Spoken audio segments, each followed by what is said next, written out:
all the way up. Detroit down to Houston and New York to Ladies and gentlemen, please welcome the next President of the United States, Mr. Donald J. Trump.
Oh, boy.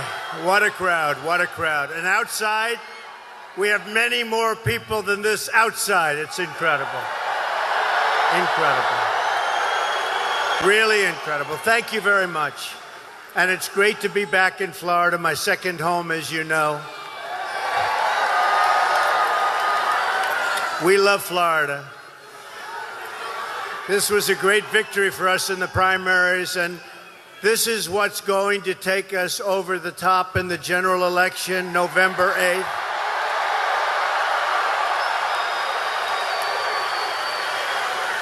And we're going to make our country great again. We're going to do some job. Thank you.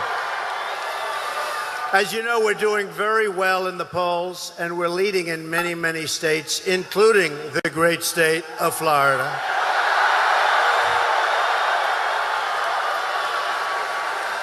And we do expect to win Florida. I really expect it. It's going to happen. We're going to win Florida. We're going to win back the White House. And we are going to be so happy with winning again, right, for a country. Our country is going to win again. But today we have some very, very serious matters to discuss.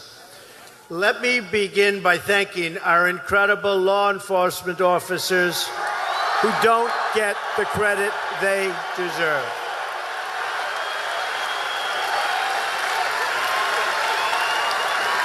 But when I'm president, they will get the credit they deserve. What a fantastic job they do. What a fantastic job they do. Incredible. There have been Islamic terrorist attacks in Minnesota and New York City and in New Jersey.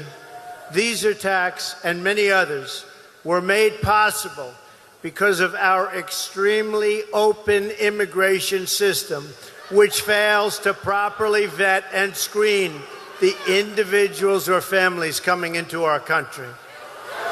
Got to be careful.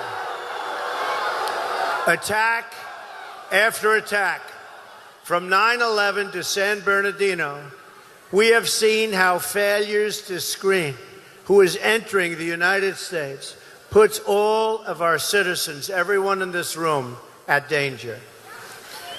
So let me state very, very clearly, immigration security is national security.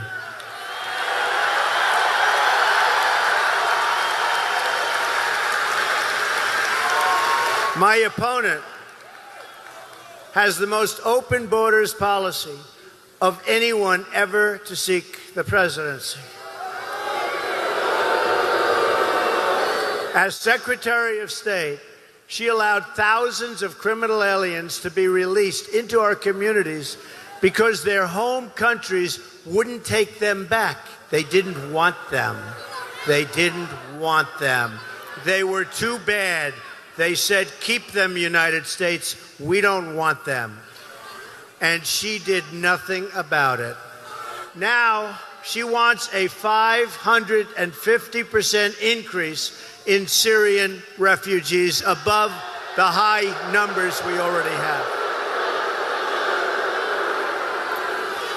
Altogether, her plan would bring in 620,000 refugees in her first term with no effective way to screen them or vet them. Law enforcement said there is no way. Her plan would cost $400 billion in terms of lifetime welfare, benefit, and entitlement costs. You can't have vetting if you don't look at ideology. And Hillary Clinton refuses to consider an applicant's worldview and thus their likelihood of being recruited into the terror cause at some later date, which is going to happen in many, many cases. This isn't just a matter of terrorism. This is also really a question of quality of life. We want to make sure we are only admitting people into our country who love our country. We want them to love our country.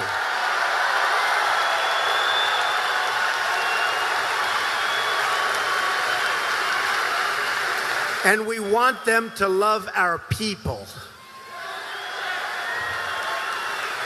We support immigration that strengthens and uplifts our nation.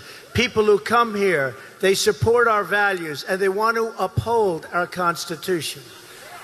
My highest duty as president is to protect our citizens and to uphold the Constitution of the United States.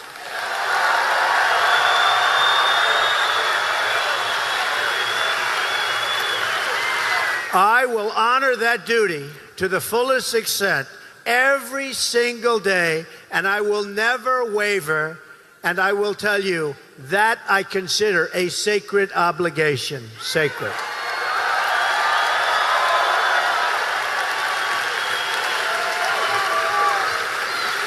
It's just a plain fact that our current immigration system makes no real attempt to determine the views of the people entering. Since 9/11, hundreds of immigrants and their children from high-risk regions have been implicated in terrorism and terrorist-related activity in the United States. Hundreds and hundreds. The Senate Subcommittee on Immigration, chaired by Senator Jeff Sessions, who is a truly great senator and man, has released this information in great detail, and we encourage you all to look it up. Now we learn today that another 858 immigrants from dangerous countries have slipped into our country and have been granted full citizenship despite pending deportation orders. These are people that were supposed to be deported, and they were given full citizenship. They made a mistake. This is totally unacceptable. Altogether, there are nearly 1 million individuals in the United States with deportation orders who have not yet been removed. In the 20th century, the United States defeated fascism, Nazism, and communism. Now we must defeat radical Islamic terrorism.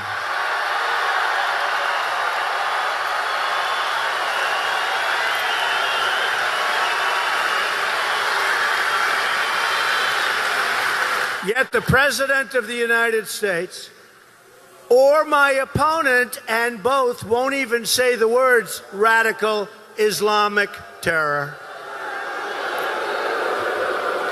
In fact, Hillary Clinton talks tougher about my supporters than she does about Islamic terrorists, right? She calls the patriotic Americans who support our campaign, many of them cops and soldiers, deplorable and irredeemable, and she means it. Millions and millions of people. Has she ever talked that way about radical Islam? No. Or about those who oppose and murder women and gays overseas? Has Hillary Clinton ever called people who support these practices deplorable and irredeemable? No. In many countries overseas, non-believers face the death penalty. Where is Hillary's condemnation there? There is no condemnation. Let's ask Hillary Clinton, how many people who subscribe to radical Islamic views and support the oppression of non-believers would you call deplorable or irredeemable? Or are those words reserved only for hardworking Americans that truly love our country and they want to make a statement? To hear the words Hillary Clinton uses, one could be forgiven for getting the impression that she thinks these hardworking Americans are somehow a greater threat to our country than Islamic extremists. This summer, there has been an ISIS attack launched outside the war zones of the Middle East every 84 hours. Here in America, we've seen one brutal attack after another. 13 were, have you ever seen anything? That's what's going on with our country. And we don't do anything. 13 were murdered and 38 were wounded in the assault on Fort Hood. The Boston Marathon bombing wounded and maimed 264 people and ultimately left 5 dead, including 2 police officers, and so badly wounded. In Chattanooga, Tennessee, 5 unarmed Marines were shot and killed at a military recruiting center. Last December, 14 innocent Americans were gunned down at a party. Think of it, an office party in San Bernardino, and another 22 were horribly injured. In June, 49 Americans were executed at the Pulse nightclub in Orlando, and another 53 were injured terribly. It was the worst mass shooting in our history and the worst attack on the LGBTQ community in our history. In Europe, we have seen the same carnage and bloodshed inflicted upon our closest allies. In January 2015, a French satirical newspaper, Charlie Hebdo, was attacked for publishing cartoons of the Prophet Muhammad. 12 were killed, including 2 police officers, and 11 were wounded. 2 days later, 4 were murdered in a Jewish deli. In November 2015, terrorists went on shooting, and they just went on a rampage. And this you heard, and you'll never hear the end of it. One of the worst things that anybody has ever seen.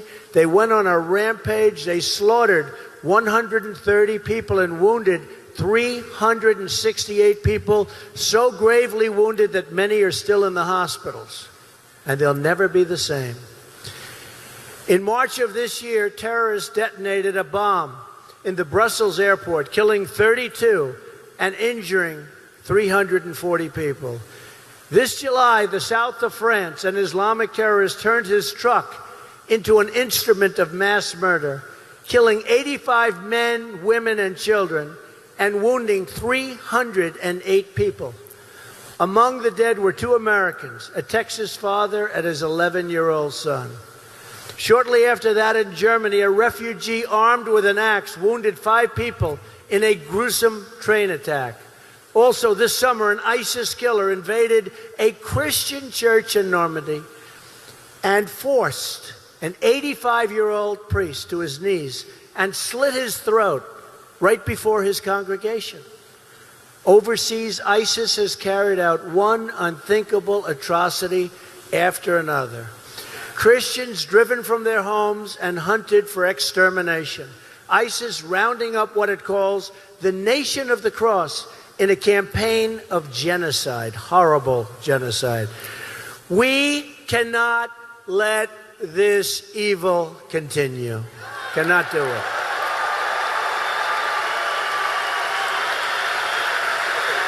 Cannot do it. Nor can we let the hateful ideology of radical Islam, its oppression of women, gays, children, and non-believers, be allowed to reside or spread within our country. Just can't do it. We will defeat radical Islamic terrorism, just as we have defeated every threat we have faced in every age before. But we will not defeat it with closed eyes or silent voices. Anyone who cannot name our enemy is not fit to lead this country.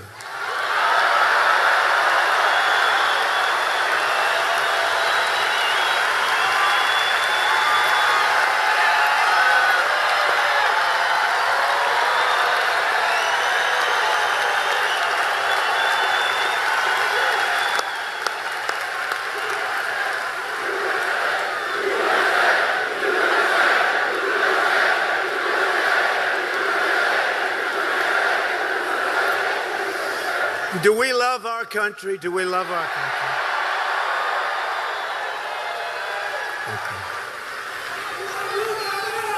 Thank you. Thank you. Greatest people on earth. Greatest. And we have a lot of great people on earth. I have to tell you that, folks. We have a lot of great people on earth. But we have to fight the bad ones. We have to all do it together. Anyone who cannot condemn the hatred, the oppression and violence of radical Islam lacks the moral clarity to serve as our president.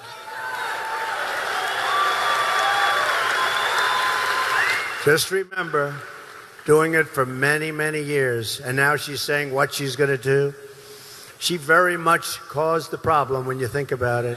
Her weakness, her ineffectiveness caused the problem, and now she wants to be president? I don't think so. The commander-in-chief of this nation must speak with moral clarity and conviction. Our system of government is the best in the world, and as your president, I will defend our values and speak out against all of those who assault our values in any way, shape, or form.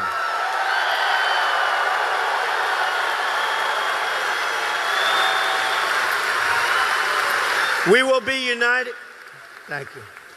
We will be united and unified as Americans across all backgrounds and all walks of life. Today, we have caught this evil thug who planted the bombs. Thank you, law enforcement. Thank you, police. Great.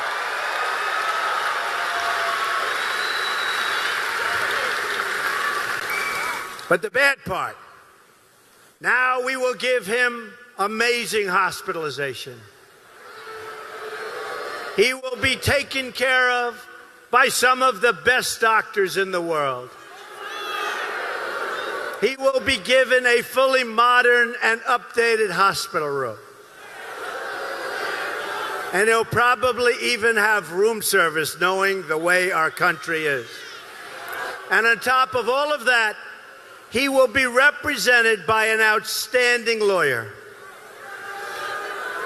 His case will go through the various court systems for years, and in the end, people will forget, and his punishment will not be what it once would have been. What a sad situation. We must have speedy but fair trials, and we must deliver a just and very harsh punishment to these people.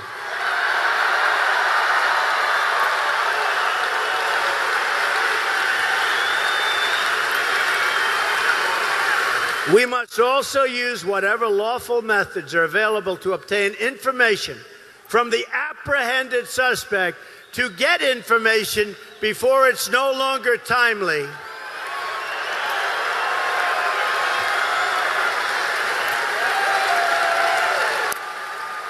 And Congress should pass measures to ensure that foreign enemy combatants are treated as such. These are enemies, these are combatants, and we have to be tough and we have to be strong. Hillary Clinton is a weak and ineffective person, and I will tell you, if you choose Donald Trump, these problems are going to go away far, far greater than anybody would think. Believe me.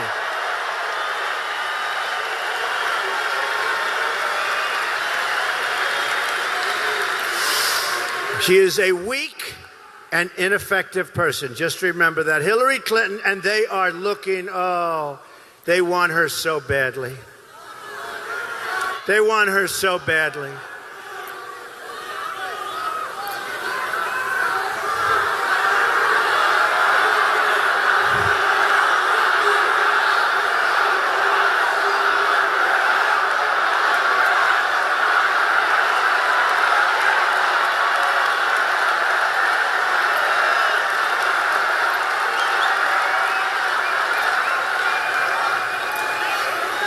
They want her so badly to be your president, you have no idea. It will be a field day. So Hillary Clinton's policies in Iraq, Libya, Syria, other places are largely responsible for the rise of ISIS in the first place. Her attacks on me are all meant to deflect from her record of unleashing this monster of evil on us and all over the world. And her claim that my opposition to radical Islamic terrorism is this was something she said today, that it's my strong opposition to these people. That's a recruiting tool, and it demonstrates a level of ignorance about the terror threat and its motivations. Now, let me just tell you, she is not the right person to solve a problem that largely her and Obama gave us. That Obama gave us. It disqualifies her from being a credible presidential candidate, in my opinion. What do I know? In my opinion, does everybody agree with me or not?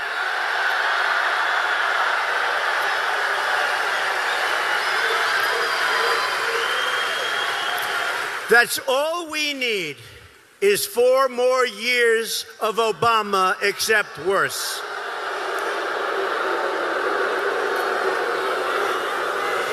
And I will say this. You see that in the polls. You see it all over. You see it outside. She has very, very, very low levels of enthusiasm. I think a lot of people are not going to bother and go to the polls to vote for her, but I know that our people, and this is also in the polls, the highest level of enthusiasm that they've seen. We're going to vote.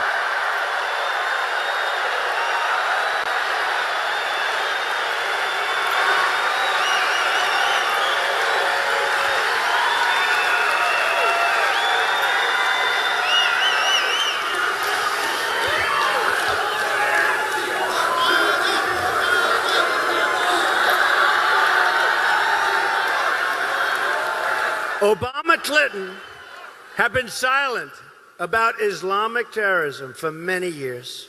That's not lessened the recruiting, but it's increased it. That's what's really happened. It's increased. It's weakness invites aggression. We're weak. Weakness invites aggression. And silence in the face of a brutal enemy, and they have become brutal because we've allowed them to become brutal. It allows it to spread, and that's what's happening all over the world. Now, has anyone ever heard the snake that I read every once in a while? I can do it if you'd like. Should I do it or not? Should I? Because to me, this was written by Al Wilson in the 1990s, and I heard it, and I said, boy, that's exactly what's going on here. the snake, because people are coming across our border, people are coming in and brought into our country. We are going to make potentially the Trojan horse look like something that's very unimportant by comparison. And we don't want to be the ones that in 200 years from now they're reading about allowing something else into our country with a different name than the Trojan horse, but had the same impact. So this is called the snake, and this has to do with people coming into our country, and I think you'll enjoy it. Let's see. And more important than enjoy, I think it'll make a point. On her way to work one morning, down the path along the lake, a tender-hearted woman saw a poor, half-frozen snake. His pretty-colored skin had been all frosted with the dew. "Oh, well," she cried, "I'll take you in, like we're doing, and I'll take care of you. Take me in, oh tender woman, take me in, for heaven's sake. Take me in, oh tender woman," sighed the broken snake. She wrapped him up all cozy in a curvature of silk, and then laid him by the fireside with some honey and some milk. Now she hurried home from work that night. As soon as she arrived, she found that pretty snake she'd taken in had been revived. "Take me in, oh tender woman. Take me in, for heaven's sake. Take me in, oh tender woman," sighed the broken snake. Now she clutched him to her bosom. "You're so beautiful," she cried. "But if I hadn't brought you in by now, you certainly might have died." Now she stroked his pretty skin, and then she kissed and held him tight. But instead of saying thank you, that snake gave her a vicious bite. "Take me in, oh tender woman, take me in, for heaven's sake. Take me in, oh tender woman," sighed the vicious snake. "I saved you," cried the woman, "and you've bit me. Heavens, why? You know your bite is poisonous, and now I'm going to die." "Oh, shut up, silly woman," said the reptile with a grin. "You knew damn well I was a snake before you took me in."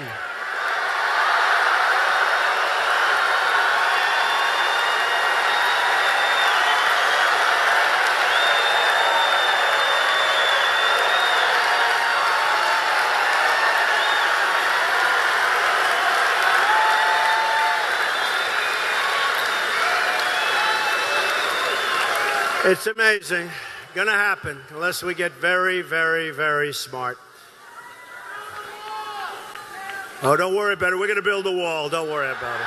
We're gonna build a wall. Don't worry about it. We're gonna build a wall, and Mexico's gonna pay for the wall, and we're gonna make great trade deals, and lots of good things are gonna happen. Don't worry about it. So ISIS is torturing, murdering, executing, and exterminating people in a campaign of genocide. And what is Hillary Clinton's suggestion? That we should censor our vocabulary and never say these certain words. Refusing to say the words radical Islam has not saved a single life and never will. Our president doesn't say the words, and look what's happening here and all over the world. They refuse to say the words, "We're presiding over something that the world has not seen. The level of evil is unbelievable." When we went to high school and we went to college, we'd study medieval times. That's when they chopped off heads. Well, we're in medieval times. That's what we are. They chop off heads. They drown people in steel cages. They bury people in the sand. We've never seen anything like that. I was against going into the war in Iraq, but we got out the wrong way. President Obama did a terrible thing the way he got us out of the war. And by the way, and somebody was telling me, a great expert this weekend, Iraq has essentially been taken over by Iran. All of those lives, all of that money, trillions and trillions of dollars, what have we got? And then on top of it, he got us out the wrong way and ISIS formed. Great job, President Obama. Great job. Great job. Just like we named our enemy in the Cold War, so too must we name our enemy today. Clinton's comments might not fit the far left think tanks, but they have no place for someone seeking a job as commander-in-chief. They aren't just naive, but reckless, and they're beneath the high standards of the office that she is seeking. The White House says it's just a war of narratives. Imagine telling that to the thousands of people murdered by this sadistic, evil enemy. This is the so-called leadership that's turned ISIS loose on the world and flung our borders wide open, wide open. It's time for tough borders. It's time for common sense. It's time to do things right. We have to put America first. We have to put America first.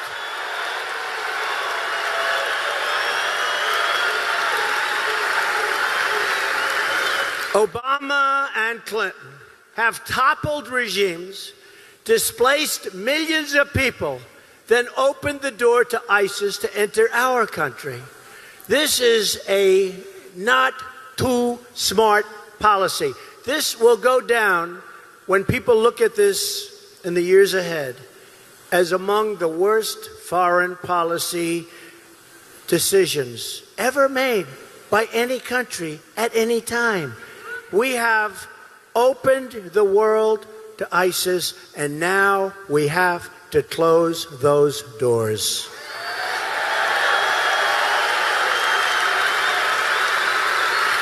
Hillary Clinton's decisions overseas have left us with the threat we face today, and her immigration policies will invite this threat onto our shores, and it's already happening. We must stop the massive inflow of refugees, which Hillary Clinton is trying to dramatically increase. Far more than we're taking in now. She wants it dramatically increased. You almost say, is this possible? You almost say, can this even be happening, especially in light of what's going on all over the world? We should temporarily suspend immigration entirely from regions where safe and adequate screening cannot occur.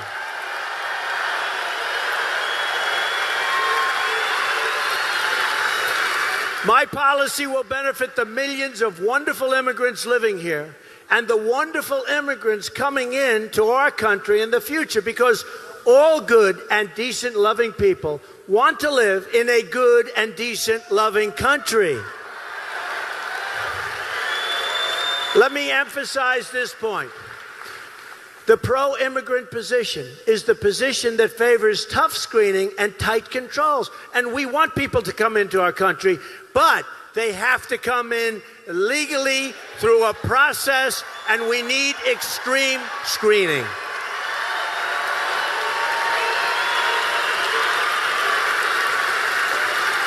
All immigrants benefit when we keep out those who do not truly wish to join our society. Immigrants benefit economically in terms of less job competition, and they benefit in terms of safety when we control future admissions into our nation.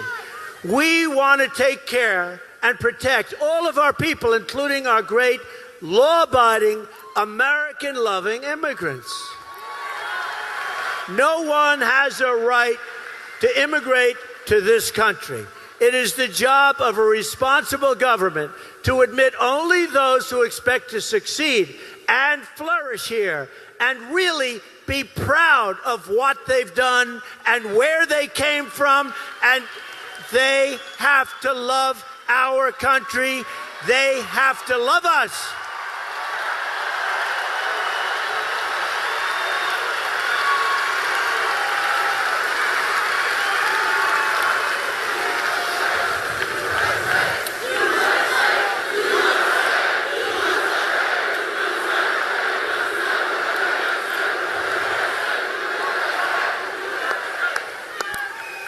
What amazing people. You know, Florida, I think we're going to win by a lot.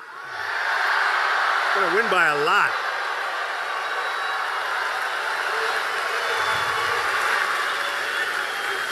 I can say this. When Hillary comes in, she has very small crowds. That I can tell you. And I hope the press is covering the size of this arena and the crowd here and the thousands that are outside. Which they're not. Which they're not. Pew polling shows that in many of the countries from which we draw large numbers of immigrants, extreme views about religion, such as the death penalty for those who leave the faith, are commonplace. For instance, according to Pew, a majority of Afghanistan and Iraq, the people in Afghanistan and Iraq say honor killings of women are often justified. We've admitted around 100,000 from these countries over the last short period of time. And this thug today, they think, came through Afghanistan. What kind of screening procedures were performed? These were difficult subjects, but they must be discussed by all responsible leaders. We have an obligation to discuss them and to come up with the right solution. This is the kind of thing we need to have an honest conversation about. When devising screening methods, they have to be good screening methods. They have to be methods that work. And unless we have those methods, sorry, folks, you can't come into the country. Sorry. Just look at the San Bernardino horrible shooting and the female shooter who came on a fiancé visa from Saudi Arabia. Defeating this threat will also require the best intelligence gathering in the world. By the way, the detainees being released from Gitmo are returning to the battlefield. You're hearing about that, right? Let them go, and then they return to the battlefield, and everybody's surprised. Is anybody in this room surprised that many of those detainees are returning to the battlefield, and some immediately? We also need the best protection of classified information. That is the worst situation. Hillary's private email scandal, which put our classified information in the reach of our enemies, disqualifies her from the presidency. Totally. Then she covered up her criminal acts by mass deleting her emails. How about she gets a subpoena from the United States Congress, and after she gets the subpoena, she deletes 33,000 emails plus, and everything's just fine. What is going on? And not only did she delete them, but she bleached them, something that most people have never even heard about. And she destroyed her phones, many the old-fashioned way, with a hammer. Did anyone ever hear of this before? This is beneath the dignity of the Oval Office. Our next president must also stand up for America and promote American values. Do you all remember President Obama's apology to her? He apologized for the United States. We're sorry. We're so sorry. We're so sorry. His naive words were followed by even more naive actions.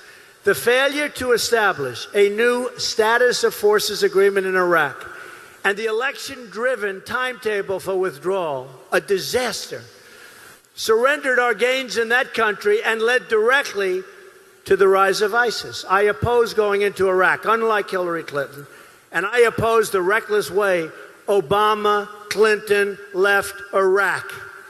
The failures in Iraq were compounded by Hillary Clinton's disaster in Libya. President Obama has since said he regrets Libya as his worst mistake. And you wouldn't know to watch him. But I believe that if you could go back years and he had the decision whether or not to make her Secretary of State, he can never admit this, and I never expect him to, although maybe if he gets a lot of money for a book. But he would choose not to make her Secretary of State. That's what I think. Because she was a disaster. She's the one who pushed for the war with one episode of bad judgment after another. And remember, Bernie Sanders, during the debates, said on numerous occasions that Hillary Clinton suffers from bad judgment. She does. So that bad judgment was just a disaster, and we have now the situation that we have, lots of problems all over the world, and yes, ISIS has been launched and launched fully. Yet as she threw the Middle East into violent turmoil, things turned out very well for her. The Clintons made $60 million in gross income while she was Secretary of State. Enough is enough. It's time to break with the corruption, the bad judgment, and the failures. It's time to have a new and great American future.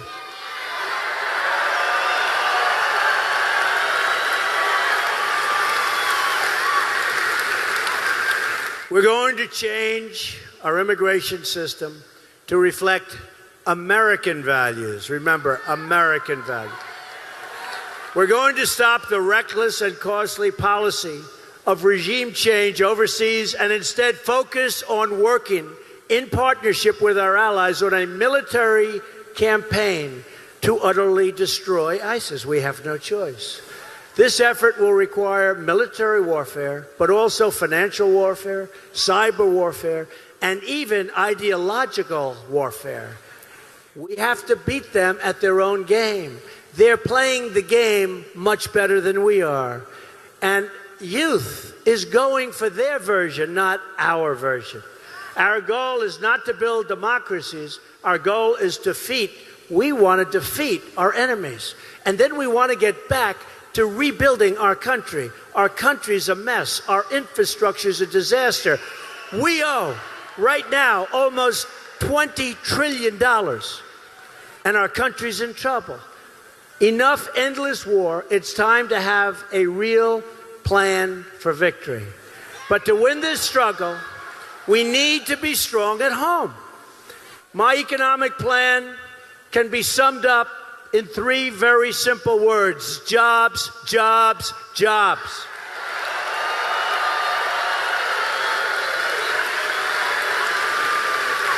I am going to massively lower your taxes. That's businesses and that's middle income, that's everybody. I'm going to get rid of the vast amounts of unnecessary regulations on your businesses and in your life. It's horrible. I'm going to repeal and replace Obamacare. It's a disaster.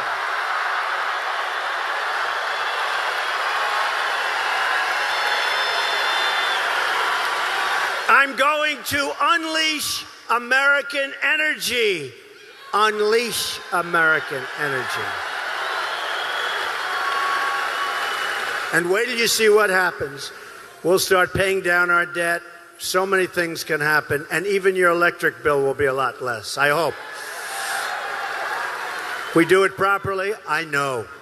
I'm going to appoint justices to the Supreme Court who will follow the Constitution.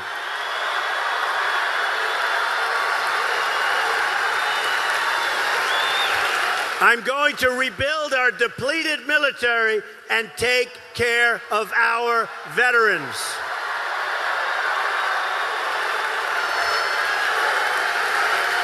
I'm going to renegotiate our disastrous trade deals, and they are indeed a disaster. I'm going to put American workers first and fix our rigged system. It's a rigged system, folks. We will rebuild our roads, our bridges, our tunnels, highways, airports, schools, and hospitals. American cars will travel the roads. American planes will soar the skies, and American ships will patrol the seas. American steel will send new skyscrapers into the clouds. American hands will rebuild our nation. American hands. And American energy, mined from American sources, will power this nation. American workers will be hired to do the job. We will put new American steel into the spine of our country. I will fight for every neglected part of this nation, and I will fight to bring us together as one American people. Imagine what our country could accomplish if we started working together as one people, under one God, saluting one American flag.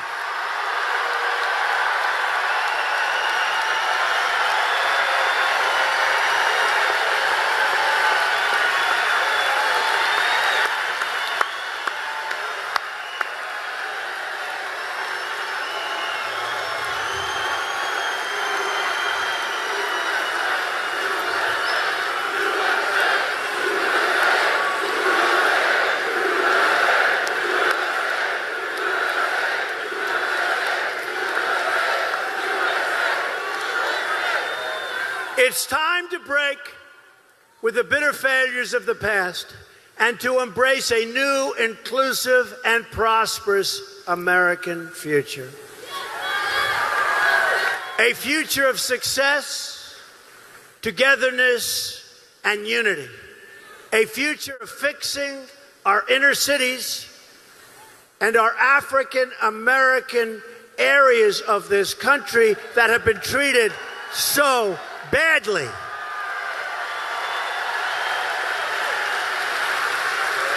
Our inner cities are a horror. No jobs, no safety, education is the worst. We're going to fix it. We're going to fix it. You've been hearing that for years and years by the Democrats who have run the inner cities for, in some cases, more than 100 years straight. We're going to fix our inner cities, and I'm going to get tremendous votes from the African American community. And we're going to get tremendous votes from the Hispanic community. We're going to bring jobs back to our country. We're going to bring jobs back to our country.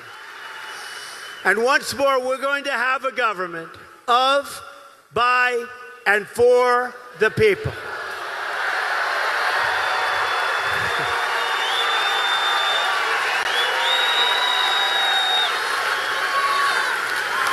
We will make America, and some people don't like this because it doesn't sound right, wealthy again.